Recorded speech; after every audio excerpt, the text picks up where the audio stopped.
எரிபொருள் தட்டுப்பாட்டை சமாளிக்க அமெரிக்கா உள்ளிட்ட நாடுகளில் இருந்து சுமார் 10 லட்சம் டன் சமையல் எரிவாயுவை இறக்குமதி செய்ய மத்திய அரசு ஏற்பாடு செய்துள்ளது. இந்தியா தனது சமையல் எரிவாயு தேவையில் சுமார் 85 விழுக்காடு அளவை வளைகுடா நாடுகளில் இருந்து பெறுகிறது. வளைகுடா நாடுகளில் நடைபெற்று வரும் போர் சூழலால் தற்பொழுது முடக்கப்பட்டுள்ள ஹோர்முஸ் நீரிணை வழியாகவே இந்த இறக்குமதி நடைபெற்று வந்தது.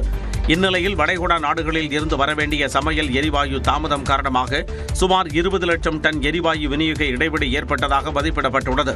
இதனை ஈடுகட்டும் விதமாக சுமார் 10 லட்சம் டன் சமையல் எரிவாயுவை இறக்குமதி செய்ய இந்தியா முடிவு செய்துள்ளது. அமெரிக்கா உள்ளிட்ட சந்தைகளில் இருந்து 20 சரக்கு கப்பல்கள் மூலம் எரிவாயு இறக்குமதி செய்ய ஏற்பாடு செய்யப்பட்டுள்ளது. இந்த கப்பல்கள் இம்மாத இறுதியில் இந்திய துறைமுகங்களை வந்தடையும் என எதிர்பார்க்கப்படுகிறது. உள்நாட்டிலும் எரிவாயு உற்பத்தியை அதிகரிக்க மத்திய அரசு நடவடிக்கை எடுத்துள்ளது. இதன் மூலம் சமையல் எரிவாயு விநியோகம் சீராகும் என எதிர்பார்க்கப்படுகிறது. தாவேகாவுடன் தாங்கள் கூட்டணி பேச்சுவார்த்தை நடத்தவில்லை என அதிமுக பொதுச் செயலாளர் எடப்பாடி பழனிசாமி தெரிவித்துள்ளார். திருச்சியில் செய்தியாளர்களை சந்தித்த அவர் விஜய் குறித்த கேள்விக்கு பதிலளித்த போது இதனை தெரிவித்தார். அப்படி எதுவும் இல்ல, அப்படி எதுவும் பேச்சுவார்த்தை இல்ல. போதுமா புதிய கட்சிகள் சார், நான் இப்ப சொல்றேன்ல, தாவேகாவோட நாங்க பேச்சுவார்த்தை நடத்தவில்லை. நடத்துவீங்களா சார்? சார், இது என்ன கற்பனையான கேள்வி? நடத்துவீங்களா போவீங்களான்னு? அதுதான் இல்லைட்டு இன்னும் தாவேகாவோட நாங்க கூட்டணி பேச்சுவார்த்தை இதுவரை பேசவில்லை சார். எங்க கூட்டணி பொறுத்தவரைக்கும் எதுவுமே விஜய் மீதான சிபிஐ விசாரணையை புற அழுத்தம் என கூறிவிட முடியாது எனவும் எடப்பாடி பழனிசாமி குறிப்பிட்டார். திமுக கூட்டணியில் அங்கம் வகிக்கும் அதிமுகவுக்கு 4 தொகுதிகள் ஒதுக்கீடு செய்து ஒப்பந்தம் கையெழுத்தானது. டி.ஆர். பாலு தலைமையிலான திமுக தொகுதி பங்கீட்டு குழு கூட்டணி கட்சிகளுடன் பேச்சுவார்த்தை நடத்தி தொகுதி பங்கீட்டை சுமூகமாக முடித்து வருகிறது. அந்த வகையில் திமுக தலைவர் மு.க. ஸ்டாலினும் அதிமுக பொதுச் செயலாளர் வைகோவும் தொகுதி உடன்பாடு குறித்து கலந்து பேசினர். அதன்படி எதிர்வரும் தேர்தலில் மதிமுக 4 தொகுதிகளில் போட்டியிடுவது என ஒப்பந்தம் கையெழுத்தானது. இதில் 3 தொகுதிகளில் உதயசூரியன் சின்னத்திலும் 1 தொகுதியில் தனி சின்னத்திலும் போட்டியிட உள்ளதாக அறிவிக்கப்பட்டுள்ளது.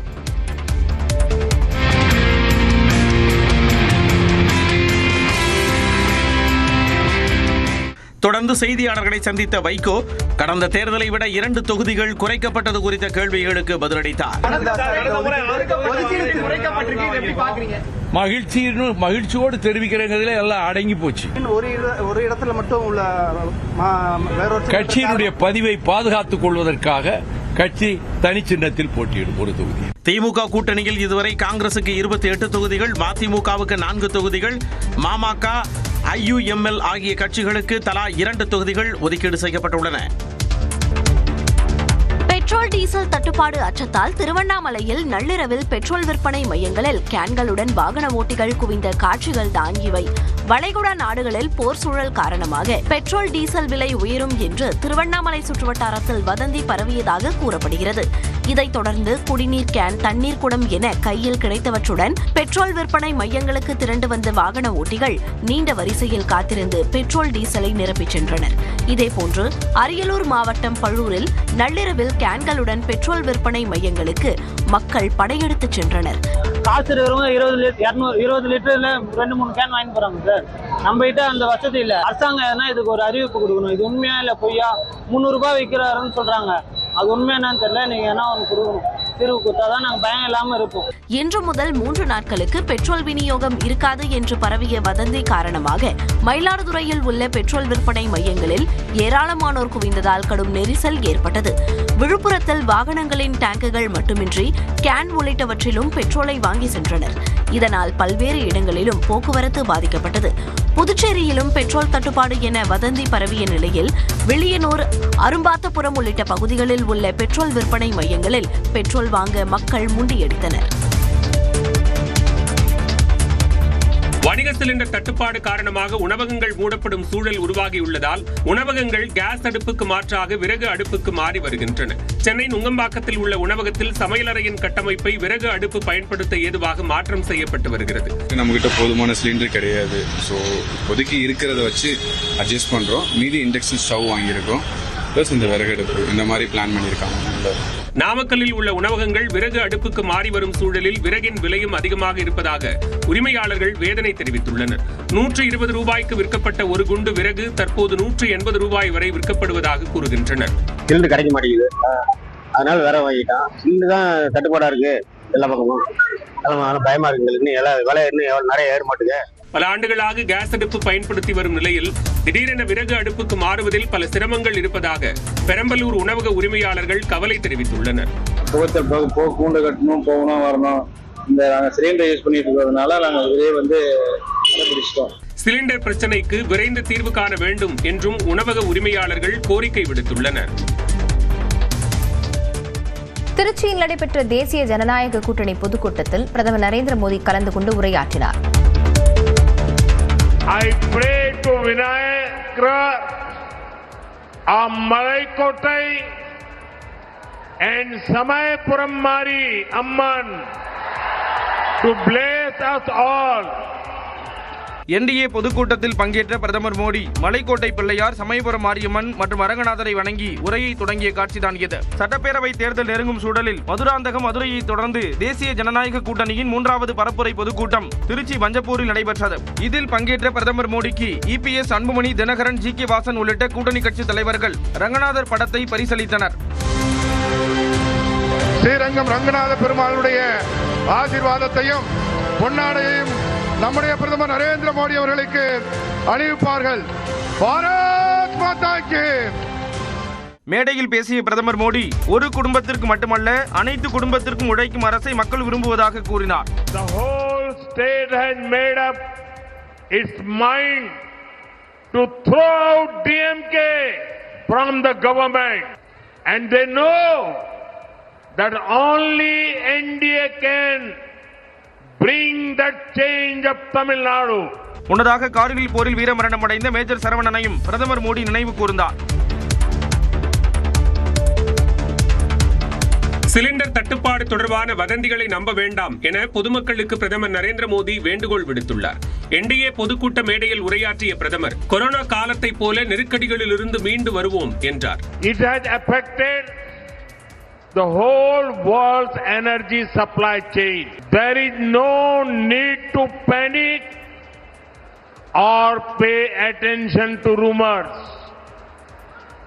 I would like to appeal to the people, let us spread only correct and verified information. தொடர்ந்து பேசிய அவர் மதுரை விமான நிலையம் தரம் உயர்த்தப்பட்டதை சுட்டிக்காட்டி பெருமிதம் தெரிவித்தார். Now our government has elevated Madurai airport to international status. By doing so, we are bringing the world to the doorstep of Madurai.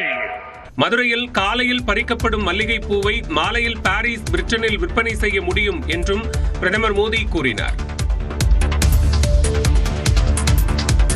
தமிழ்நாட்டில் எரிவாயு விநியோகம் தடையின்றி நடைபெறுவதற்கான நடவடிக்கைகளை மேற்கொள்ள வலியுறுத்தி மத்திய பெட்ரோலியத்துறை அமைச்சர் ஹர்தீப் சிங் பூரிக்கு முதலமைச்சர் மு க ஸ்டாலின் கடிதம் எழுதியுள்ளார். அதில் வளைகுடா பகுதிகளில் தொடரும் போர் இந்தியாவிற்கான எரிவாயு விநியோகத்தை வெகுவாக சீர்குலைத்துள்ளதாக குறிப்பிட்டுள்ளார். தமிழ்நாட்டில் வீட்டு உபயோகத்திற்கான எரிவாயு தேவை மாதத்திற்கு சுமார் 200 மெட்ரிக் டன்னாகவும் வணிக பயன்பாட்டிற்கு 20 மெட்ரிக் டன்னாகவும் உள்ளதாக தெரிவித்தார். எரிவாயு விநியோகத்தின் தற்போதைய திடீர் நிறுத்தம் ஹோட்டல் துறைக்கு நெருக்கடியை உருவாக்கி உள்ளதுடன் பல ஹோட்டல்கள் மூடப்பட வேண்டிய நிலைக்கு தள்ளப்பட்டுள்ளது வருத்தமளிப்பதாகவும் குறிப்பிட்டுள்ளார்.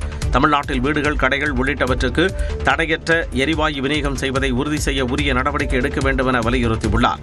இந்த நெருக்கடியை சமாளிக்க மத்திய அரசு எடுக்கும் அனைத்து முயற்சிகளுக்கும் தமிழ்நாடு அரசு துணை நின்று ஆதரவளிக்கும் எனவும் கடிதத்தில் முதலமைச்சர் மு க ஸ்டாலின் தெரிவித்துள்ளார்.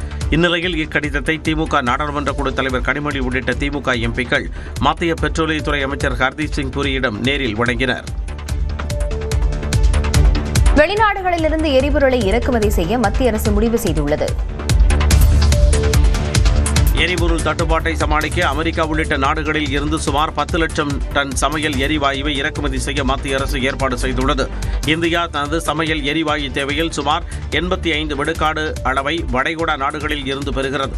வளைகுடா நாடுகளில் நடைபெற்று வரும் போர் சூழலால் தற்பொழுது முடக்கப்பட்டுள்ள ஹோர்முஸ் நீரிணை வழியாகவே இந்த இறக்குமதி நடைபெற்று வந்தது. இந்நிலையில் வளைகுடா நாடுகளில் இருந்து வரவேண்டிய சமையல் எரிவாயு தாமதம் காரணமாக சுமார் 20 லட்சம் டன் எரிவாயு விநியோக இடைவெளி ஏற்பட்டதாக மதிப்பிடப்பட்டுள்ளது. இதனை ஈடுகட்டும் விதமாக சுமார் 10 லட்சம் டன் சமையல் எரிவாயுவை இறக்குமதி செய்ய இந்தியா முடிவு செய்துள்ளது. அமெரிக்கா உள்ளிட்ட சந்தைகளில் இருந்து 20 சரக்கு கப்பல்கள் மூலம் எரிவாயு இறக்குமதி செய்ய ஏற்பாடு செய்யப்பட்டுள்ளது. இந்த கப்பல்கள் இம்மாத இறுதியில் இந்திய துறைமுகங்களை வந்தடையும் என எதிர்பார்க்கப்படுகிறது. உள்நாட்டிலும் எரிவாயு உற்பத்தியை அதிகரிக்க மத்திய அரசு நடவடிக்கை எடுத்துள்ளது. இதன் மூலம் சமையல் எரிவாயு விநியோகம் சீராகும் என எதிர்பார்க்கப்படுகிறது. தாவேகாவுடன் தாங்கள் கூட்டணி பேச்சுவார்த்தை நடத்தவில்லை என அதிமுக பொதுச் செயலாளர் எடப்பாடி பழனிசாமி தெரிவித்துள்ளார். திருச்சியில் செய்தியாளர்களை சந்தித்த அவர் விஜய் குறித்த கேள்விக்கு பதிலளித்த போது இதனை தெரிவித்தார். அப்படி எதுவும் இல்ல, அப்படி எதுவும் பேச்சுவார்த்தை போதுமா? புதிய கட்சிகள் சார் நான் தான் இப்ப சொல்றேன்ல, பாமகவோட நாங்க பேச்சுவார்த்தை நடத்துவீங்களா சார்? சார் இது என்ன கற்பனையான கேள்வி? நடத்துவீங்களா போவீங்களான்னு அதுதான் இல்லைட்டு இன்னும் பாமகவோட நாங்க கூட்டணி பேச்சுவார்த்தை இதுவரை பேசவில்லை சார். எங்க கூட்டணி பொறுத்தளவுக்கு எதுவுமே விஜய் மீதான சிபிஐ விசாரணையை புற அழுத்தம் என கூறிவிட முடியாது எனவும் எடப்பாடி பழனிசாமி குறிப்பிட்டார். திமுக கூட்டணியில் அங்கம் வகிக்கும் அதிமுகவுக்கு 4 தொகுதிகள் ஒதுக்கீடு செய்து ஒப்பந்தம் கையெழுத்தானது. டி.ஆர். பாலு தலைமையிலான திமுக தொகுதி பங்கீட்டு குழு கூட்டணி கட்சிகளுடன் பேச்சுவார்த்தை நடத்தி தொகுதி பங்கீட்டை சுமூகமாக முடித்து வருகிறது. அந்த வகையில் திமுக தலைவர் மு.க. ஸ்டாலினும் அதிமுக பொதுச் செயலாளர் வைகோவும் தொகுதி உடன்பாடு குறித்து கலந்து பேசினர். அதன்படி எதிர்வரும் தேர்தலில் மதிமுக 4 தொகுதிகளில் போட்டியிடுவது என ஒப்பந்தம் கையெழுத்தானது. இதில் 3 தொகுதிகளில் உதயசூரியன் சின்னத்திலும் 1 தொகுதியில் தனி சின்னத்திலும் போட்டியிட உள்ளதாக அறிவிக்கப்பட்டுள்ளது.